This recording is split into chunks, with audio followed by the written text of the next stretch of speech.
帖撒羅尼迦前書第2章。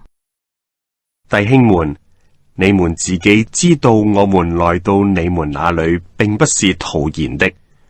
我們從前在腓立比蒙難受辱，這是你們知道的。可是我們還是靠着神給我們的勇氣，在強烈反對中把神的福音傳給你們。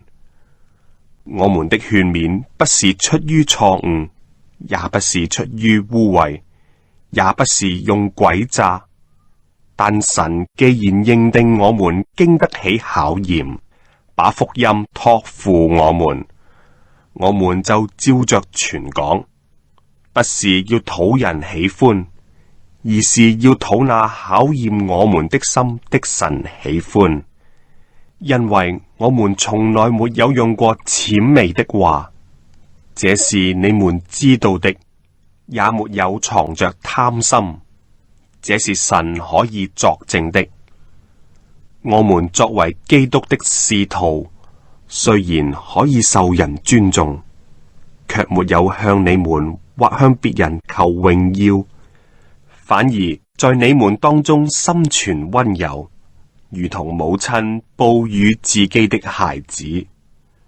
既然我們這樣愛你們，不但樂意將神的福音給你們，連自己的性命也樂意給你們，因為你們是我們所疼愛的。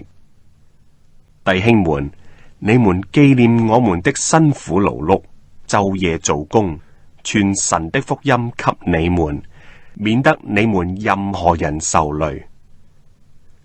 我們對你們信主的人是何等聖潔、正直，無可指責，這有你們作證，也有神作證。正如你們知道，我們待你們好像父親待自己的兒女一樣。我們勸勉你們，安慰你們，囑咐你們，使你們行事對得起那召你們進他自己的國，得他榮耀的神。為此，我們也不斷地感謝神，因為你們聽見我們所傳神的道的時候，你們領受了，不以為這是人的道，而以為這確實是神的道，而且在你們信主的人當中運行着。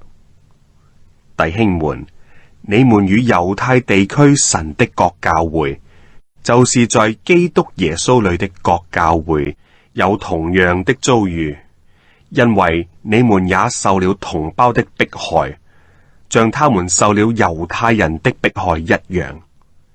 這些猶太人不但殺了主耶穌和先知們，又把我們趕出去。他們令神不悅，且與眾人為敵，阻撓我們傳道給外邦人，使他們得救，以致常常惡貫滿盈。